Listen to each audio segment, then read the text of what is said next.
بسم اللہ الرحمن الرحیم۔ رب اے رب، نا ہمارے، لا نہ، تزغ تو ٹیڑھا کر، قلوبا دلوں کو، نا ہمارے، بعد بعد اس کے، اذ جب، ہدیتا ہدایت دی تو نے، نا ہمیں، واو اور ہب تو عطا کر، لا لیے نا ہمارے، من سے، لدن پاس کا اپنے، رحمتن رحمت، انا بے شک، کا تو، انتا تو ہی، الوہاب بہت عطا کرنے والا ہے۔ ربا اے رب، نا ہمارے، انا بے شک، کا تو، جامع جمع کرنے والا ہے، الناسی لوگوں کو، لیے یومن دن، لیومن ایک ایسے دن کے لیے، لا نہیں، ریبہ کوئی شک، فی میں ہی اس، ان بے شک، اللہ اللہ تعالی، لا نہیں، یخلف وہ مخالفت کرتا، المیعاد مقررہ مدت کے، لا یخلف نہیں وہ خلاف کرتا، المیعاد اپنے وعدے کے۔ ربنا لا تزغ قلوبنا بعد اذ ہدیتنا، اے ہمارے رب، تو نے جب ہمیں ہدایت دے دی ہے تو اس کے بعد ہمارے دلوں کو ٹیڑھا نہ کرنا، وہب لنا من لدنک رحمہ اور تو ہمیں اپنے پاس سے خاص رحمت عطا فرما، انک انت الوہاب بے شک تو بہت عطا کرنے والا ہے۔ ربنا انک جامع الناس لیوم لا ریب فیہ، اے ہمارے رب، تو لوگوں کو ایک ایسے دن میں جمع کرنے والا ہے جس میں کوئی شک نہیں ہے۔ ان اللہ لا یخلف المیعاد بے شک اللہ تعالیٰ اپنے وعدے کے خلاف نہیں کرتا۔ نحمدہ ونصلی علی رسولہ الکریم، اما بعد، سورہ آل عمران کی آیت نمبر 8 ہے، جس میں ایک بہت ہی خوبصورت دعا اللہ رب العزت نے خود ہمیں بتائی ہے کہ انسان تمہارا علم بہت کم ہے، تمہارے الفاظ بہت کم ہیں، تمہیں اندازہ نہیں ہے کہ اللہ رب العزت سے، اتنی بڑی ذات سے کیسے اور کیا مانگنا چاہیے، کون سی چیز مانگنا تمہارے لیے بہتر ہے، سو تم ان الفاظ میں مانگو گے تو مجھے اچھا لگے گا۔ ہمارا بڑا دل کرتا ہے کہ کوئی فلان جو ہے نا ہماری ان الفاظ میں تعریف کرے، ہم سے بات کرے، ہم سے اس طرح سے مانگے، ہمارے بچے ایسے کہیں تو ہم ان کو فوراً دے دیں، لیکن کبھی ہم اپنے بچوں کو یہ نہیں سمجھائیں گے کہ آپ لوگ ایسے مانگو تو ہمیں اچھا لگ جائے گا اور ہم فوراً آپ کی بات پوری کر دیں گے۔ لیکن رب کریم کہاں اور ہم کہاں، رب کریم ہمیں ساتھ ساتھ پورے قرآن میں اتنی ساری دعائیں بتاتے ہیں کہ ان الفاظ میں ایسے دعائیں مانگو، مجھ سے مانگو تو میں تمہیں دوں گا۔ آج کی خوبصورت دعا کا ایک خاص مقصد بھی ہے، چونکہ اس سے پہلے آیت مبارکہ کے اندر ہم نے بہت ڈیٹیل میں یہ بات پڑھی ہے کہ قرآن کریم میں کچھ آیات محکم ہوتی ہیں اور کچھ متشابہ ہوتی ہیں، کچھ تو چلو واضح اور کلیئر ہوتی ہیں، ان کا مفہوم سمجھ میں آ جاتا ہے، لیکن کچھ متشابہ ہوتی ہیں، ملتے جلتے میننگ ہوتے ہیں تو زیادہ کلیئر نہیں ہوتی، ان کو سمجھنے کے لیے والراسخون فی العلم ہونا ضروری ہے۔ تو یوں ہوتا ہے کہ جو متشابہ آیات ہیں ان کے اندر جو انسان میرے جیسا کم عقل، کم فہم ہو، وہ بھی چاہتا ہے کہ میں قرآن پڑھ رہی ہوں، پڑھا رہی ہوں، سن رہی ہوں، سنا رہی ہوں، تو اس کے اندر پتہ چلے کہ کیا کہا جا رہا ہے، اس کا مطلب کیا ہے۔ تو وہاں پر ہو سکتا ہے کہ انسان سے کہیں غلطی ہو جائے، کوئی جو ہے نا غلط میننگ، غلط تعبیر کسی کو بتا دے، تو اللہ پاک ہمیں فوراً بات ایک بڑی خوبصورت دعا بتا دی کہ تم ان الفاظ میں مانگو تاکہ ایسے کسی متشابہ آیت مبارکہ کے اندر تم سے کوئی غلطی نہ ہو جائے۔ اس کے علاوہ میری پیاری بہنوں، جب سے اللہ رب العزت نے قرآن کریم کے ساتھ اس انداز میں جوڑا ہے کہ روزانہ اللہ پاک کی آیت مبارکہ کو قریب سے دیکھنے کا، پڑھنے کا اور پھر آپ کے ساتھ شیئر کرنے کا موقع ملتا ہے، تو ہر وقت دل کو دھڑکا لگا رہتا ہے کہ کہیں اللہ پاک جو ہے نا دل میں کوئی ایسی بات نہ آ جائے، خدا نہ خواستہ کہ بندہ یہ سوچے کہ میں کوئی جو ہے نا مجھے کچھ آ گیا ہے، یا میں کوئی بہت ذہین ہو گئی ہوں، یا میں بہت بعمل ہو گئی ہوں، کیونکہ شیطان ہر وقت انسان کے ساتھ لگا ہوا ہے۔ اور پھر آپ جیسی خوبصورت بہنوں کا اگر کوئی اچھا سا میسیج آ جائے تو کہیں تکبر، کہیں غرور، کہیں کوئی خوش فہمی دل میں نہ آ جائے، شیطان کوئی ایسی بات نہ ڈال دے کہ سارے اعمال ضائع ہو جائیں، بجائے اس کے کہ پہلے جو قرآن نہیں پڑھتے پڑھاتے تھے، گھروں میں بیٹھے ہوئے گھر کے کام کاج میں مصروف تھے، اس دور کس سے بھی پرے لے کے چلا جائے، کیونکہ اللہ رب العزت کو بہت ساری چیزیں جو عام انسان ہوتا ہے۔ ہماری ایک باجی جان فرمایا کرتی تھی کہ اگر عام انسان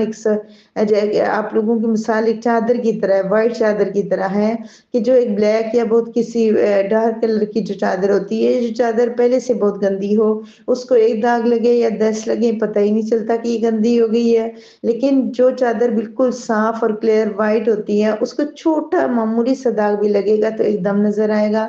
اسی طرح سے جو انسان عام لوگ ہیں جنہوں نے اتنا پڑھا ہوا نہیں ہے، جو دین کا کوئی کام نہیں کرتے، وہ لوگ کچھ کر لیں تو اتنا فیل بھی نہیں ہوتا، اور اللہ پاک بھی ان کی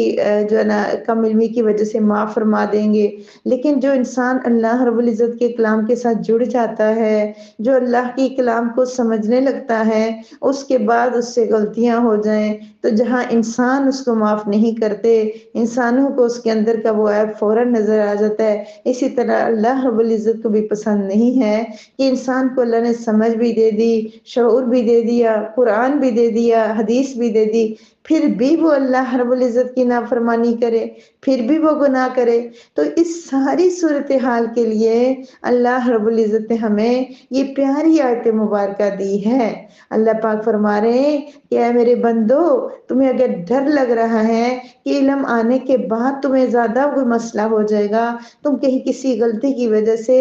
زیادہ گناہ کر بیٹھو گے، بڑا گناہ کر بیٹھو گے جس کی معافی کی گنجائش نہیں ہوگی، یا تمہیں ہدایت اور سمجھ مل گئی ہے، تمہیں رہنمائی مل گئی ہے، اور اس کے بعد بھی تمہیں ڈر لگ رہا ہے کہ کہیں تم بھٹک نہ جاؤ، تو ان الفاظ میں مجھ سے مانگا کرو۔ کون سے خوبصورت الفاظ ہیں! اللہ پاک سے ہم یوں کہہ سکتے ہیں، اے ہمارے رب، جب تو نے ہمیں ہدایت دے دی تو اس کے بعد ہمیں ٹیڑھا نہ کرنا۔ اے رب کریم، تو نے اپنے قرآن کا علم دے دیا، تو نے دین سکھایا، تو نے ہمیں بتا دیا کہ زندگی کیا ہے، سچ کیا ہے، جھوٹ کیا ہے، حقیقت کیا ہے، گناہ کسے کہتے ہیں، ثواب کسے کہتے ہیں، تو نے سب کچھ ہمیں قرآن کے ذریعے بتا دیا۔ ہم مزید سیکھنے کی کوشش کر رہے ہیں، لیکن اس کے بعد کہیں ایسا نہ ہو جائے کہ پھر میرا دل ٹیڑھا ہو جائے، میرے دین میرے دل کے اندر گھس گیا، میرے قرآن میرے سینے میں آ گیا، اس کے بعد بھی میں بھٹک جاؤں۔ رب کریم ایسا مت کیجئے گا، کیونکہ کون ہے جو ہمارے دلوں کو بدل سکتا ہے، پھیر سکتا ہے، ہو سکتا ہے کوئی غلطی، اللہ پاک دلوں کو پھیرنے والے ہیں، اسی لیے ہمیں یہ دعا اکثر مانگتے رہا کرنی چاہیے، یا مقلب القلوب ثبت قلبی علی دینک، اے دلوں کو پھیرنے والے، ہمارے دل کو اپنے ایمان پہ ثابت رکھیں۔ یہ دل بدلتے دیر نہیں لگتی، رب العزت اللہ رب العزت کے ہاتھ میں یہ ہے، اللہ جب چاہیں جس کو چاہیں جدھر موڑ دیں۔ اچھا، اللہ پاک ظالم نہیں ہے کہ کسی کا بھی دل اٹھا کے موڑ دیں گے، لیکن بسا اوقات ایسا ہوتا ہے کہ کوئی ہم ایسی بات کر جاتے ہیں، کوئی ایسی دل کے اندر کوئی بات آ جاتی ہے، کوئی غرور، کوئی تکبر، کوئی چیز جو آتی ہے اور اللہ ناراض ہو جاتے ہیں، پھر اللہ دلوں کو پھیر دیتے ہیں۔ اللہ تعالیٰ ایسے نہیں پھیرتے کہ ایسے ایک انسان عمل کر رہا ہے سارا کچھ اخلاص کے ساتھ اللہ اس کو پھیر دیں گے، لیکن کہیں نہ کہیں کوئی گڑبڑ ہو جاتی ہے، پھر اللہ پھیر دیتے ہیں۔ پھر ہم اللہ تعالیٰ سے مانگتے رہا کریں کہ اللہ تو ہماری ہدایت کے بعد ہمارے دل کو پھیر مت دیجئے گا رب کریم، جو جوڑا ہے تو جوڑے رکھیے گا، اور اگر عمل کی توفیق تھوڑی سی دیے تو اس کو بڑھائیے گا، اس میں کمی مت کیجیے گا۔ پھر فرمایا وَهَبْ لَنَا مِن لَّدُنْكَ رَحْمَةً، اپنے پاس سے ہمیں رحمت عطا کر دیجئے، کیونکہ آپ کی رحمت ہمیں ڈھانپ لے تو پھر ہم بچ سکتے ہیں۔ رب کریم آپ کی رحمت ساتھ نہ ہوئی تو ہم جو مرضی کر لیں، جتنا مرضی بول لیں، جتنی تقریریں کر لیں، جتنی جامع باتیں کر لیں، آپ کی رحمت کے بغیر ہمارا کچھ نہیں ہو سکتا۔ انک انت الوہاب، اے رب آپ تو دینے والے ہیں، ہمیں دیجئے نا، ہمیں ہدایت دیجئے، کیونکہ وہی ہمارے لیے سب سے زیادہ ضروری ہے۔ دنیا کے معاملات، دنیا کی چیزیں کچھ تھوڑی کچھ زیادہ ہو گئی تو کوئی فرق نہیں پڑے گا، لیکن رب کریم جو ہدایت ہے، جو سمجھ ہے، جو دین ہے، جو رحمت ہے، وہ ہمیں ہمیشہ کے لیے عطا فرما دیجئے تاکہ ہم اس میں بدل نہ جائیں۔ یہ دعا مانگتی رہا کریں میری پیاری بہنوں، یہ مت سوچا کریں ہم کوئی قرآن کے ترجمہ پڑھنے لگ گئے تو ہم بہت دیندار بن گئے، وہ فلاں نہیں پڑھتی فلاں۔ ہاں شوق تو ہوتا ہے، طلب ہوتی ہے، جس سے پیار ہوتا ہے بندہ دل کرتا ہے کہ یہ دنیا تھوڑی سی عارضی ہے، جس طرح ہمیں تھوڑی طلب فکر ہوئی ہے ہماری اور بہنوں کو، ہماری ماؤں کو، ہماری رشتہ داروں کو، ہماری دوستوں کو، خاص طور پہ ان کے اندر بھی یہ لگن اور تڑپ آ جائے، لیکن کہیں غرور نہ آ جائے کہ ہم بہت سیکھ رہے ہیں تو وہ تو کچھ بھی نہیں کر رہے، کیا پتا ان کی راتیں کیسے گزرتی ہیں، کیا پتا وہ رب کے کتنا قریب ہے۔ تو ان کے ساتھ جوڑنے کی خواہش کریں، طلب کریں، دعا کریں، لیکن کسی کے خلاف بات کر کے ہم غیبت ہمارے اعمال کو ضائع کر دیتی ہے۔ ڈھیر سارے اعمال لے کے آئیں اور پھر ہم بیٹھے ہوئے کہتے ہیں او وہ تو پڑھتی ہی نہیں ہے، وہ تو کچھ کرتی ہی نہیں ہے، وہ تو قرآن ہی نہیں پڑھتی، وہ نماز ہی نہیں پڑھتی، وہ وظیفہ، اس طرح کی باتیں کر کر کے وہ جو ساری محنت ہے وہ ساری ضائع ہو جاتی ہے۔ پھر اللہ رب العزت آیت نمبر 9 میں فرما رہے ہیں کہ یہ دعا بھی مانگو کہ اے رب تو لوگوں کو ایک ایسے دن میں جمع کرنے والا ہے جس میں کوئی شک نہیں ہے۔ اس میں دعا کہاں پہ ہے؟ دعا اس کے اندر ضمن آ گئی کہ رب کریم ایک ایسے دن میں جب تو ساری کائنات کو جمع کرے گا اور اس دن کا آنا یقینی ہے، لا ریبہ، شک ہے ہی نہیں رب کریم، وہ دن ضرور آئے گا جب تو جن و انس، چھوٹے بڑے، آج سے لاکھوں اربوں سال پہلے فوت ہوئے، اربوں سال بعد والے، سب کو اٹھا کر ایک میدان حشر کے اندر جمع کر دے گا، اس میں کوئی شک نہیں ہے۔ تو کیا مطلب؟ اللہ پاک اس میں شک نہیں ہے تو اس دن تو ہماری مدد کرنا،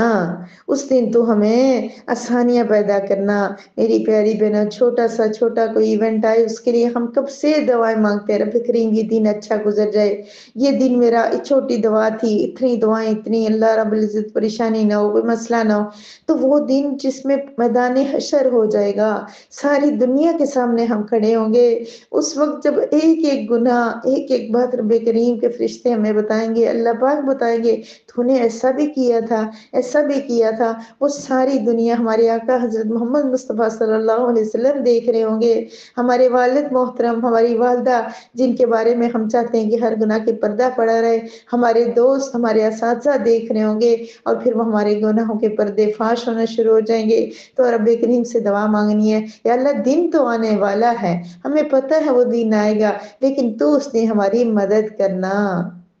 اس دن کیا ہوگا؟ اس دن سارے معاملات، سارے شکوک و شبہات، سارے اختلافات کا فیصلہ ہو جائے گا۔ اچھا میری پیاری بہنوں، گزشتہ آیت مبارکہ اس معاملے میں بھی ہماری رہنمائی کرتی ہے کہ جہاں اختلاف حد سے زیادہ بڑھ جائیں تو پھر ہم کیا کریں؟ بعض اوقات دل پریشان ہوتا ہے، ایک کہتا ہے، دیوبندی کہتے ہیں ہم سب سے صحیح ہیں، بریلوی کہتے ہیں ہم حق پہ ہیں، ہم سے زیادہ عاشق رسول کوئی نہیں ہے، پھر جو ہے وہ جو بھی آج کل یہ فرقے نہیں ہیں، یہ سارے مسلمان ہیں، سب دین پہ ہیں، اللہ تعالیٰ کے لیے سب کوشش کرنے والے، کوئی جماعت اسلامی ہے، کوئی کچھ ہے، کوئی کچھ ہے، ہر ایک ہی سمجھتا ہے کہ میں ٹھیک ہوں دوسرا غلط ہے۔ تو ایسے موقع پہ انسان پریشان ہو جاتا ہے، میں صحیح ہوں یا نہیں ہوں، دوسرا غلط ہے یا دوسرا صحیح ہے، تو پھر ہمیں تو کچھ اتنا پتہ نہیں ہے، ہم تو جو دیکھتے ہیں وہی کرتے ہیں، یا جہاں آئے ہیں جس داروں میں، یا جہاں پہ ہماری پیدائش اسی حساب سے چل رہے ہیں۔ تو رب کریم سے مانگ لیا کریں، رب کریم اگر میں صحیح ہوں تو مجھے ثابت قدم رکھ، اگر میں غلط ہوں تو مجھے صحیح طرف رہنمائی کر۔ آنکھیں بند کر کے یہ کہنا صحیح نہیں ہے کہ میں تو صحیح ہوں، یہ اللہ کے سامنے بھی کہہ دیں، انسانوں کے سامنے تو ہم کہتے ہی کہتے ہیں، رب کو بھی کہہ دیتے ہیں، رب میں بجے یہی ٹھیک ہے جو میں کر رہی ہوں، بس اسی پہ نہیں، ہمارے رب کو پتہ ہے کیا صحیح ہے کیا غلط ہے۔ ہم تو اتنے عجیب انسان ہو گئے کہ ہم جو کر رہے ہیں دوسرے کلمہ پڑھنے والے کو، نماز روزہ تہجد پڑھنے والے، تسبیح پڑھنے والے، قرآن پڑھنے والے کو ہم کافر کہہ دیتے ہیں، منٹ نہیں لگاتے۔ تو ایسا نہیں کرنا میری پیاری بہنوں، اس رویے کو مت اپنائیں۔ کوئی پتہ نہیں ہے رب کریم کے سامنے کون کتنا مقبول ہے، کس کا کیا ہے۔ کرے اپنے اوپر جس عقیدے کے اوپر ہم ہیں، جس مسلک کے اوپر ہم ہیں، ہم مطمئن ہونا ضروری ہے۔ ہم خود ہی مطمئن نہیں ہوں گے تو پھر کیا ہوگا؟ پھر تو ہم لوگ نہ ادھر کے نہ ادھر کے، لیکن ساتھ دعا مانگتے رہیں، رب کریم میں صحیح ہوں تو مجھے ثابت قدم رکھ، میں غلط ہوں تو میری صحیح طرف رہنمائی فرما۔ یہ کہنا ضروری ہے میری پیاری بہنوں، کیونکہ جو رب کا علم ہے نا وہ کلی علم ہے، اس کو سب کچھ پتا ہے، وہ کس کو پسند کرتا ہے، کون صحیح ہے کون غلط ہے۔ یہ دعا مانگتے رہا کرے۔ پھر یہ ان اللہ لا یخلف المیعاد، اللہ اپنے وعدے کے خلاف نہیں کرتا۔ اللہ پاک نے جو ہمارے ساتھ قرآن کریم میں وعدے کیے ہیں، تم یہ اعمال کرو گے تمہیں جنت ملے گی، خوبصورت جنت ملے گی، تم یہ اعمال کرو گے تو خدا نہ خواستہ تمہیں اس کی سزا ملے گی۔ جو بھی اللہ پاک نے ہمارے ساتھ دنیا میں وعدے کیے ہیں، اس قرآن میں کیے ہیں، نبی کریم صلی اللہ علیہ وسلم نے بتائے ہیں، کو اقوال کے ذریعے ہم تک پہنچ، کہیں بھی جو وعدے ہمیں پتہ ہے اللہ پاک کے، ان وعدوں کے اللہ خلاف نہیں کرتا۔ اللہ کی شان ہی نہیں ہے، اللہ کے نبی کی شان نہیں تھی تو اللہ کیسے وعدے خلاف کر سکتے ہیں؟ اللہ کے نبی نے ہم انسانوں کو کہا ہے کہ جو ایمان والا ہوگا وہ وعدے کے خلاف نہیں کرے گا، تو رب کریم تو وعدہ خلاف نہیں کریں گے۔ تو سو ہم اللہ تعالیٰ سے دعا کرتے ہیں، اللہ آپ تو اپنے وعدے کے خلاف نہیں کریں گے، لیکن ہمیں ان مستحق بنا دیجئے ان خوشخبریوں کا جو قرآن میں آپ نے دی ہیں، ہمیں بچا لیجئے ان گناہوں سے جو آپ نے قرآن میں بتائے ہیں۔ آپ تو وعدہ خلاف نہیں کریں گے، لیکن ہمیں بھی جو ہے نا صحیح راستے پہ گامزن فرمائیے، صحیح کی طرف ہماری رہنمائی کر دیجئے اور اس پہ ہمیں ثابت قدم رکھیے۔ وآخر دعوانا ان الحمد للہ رب العالمین۔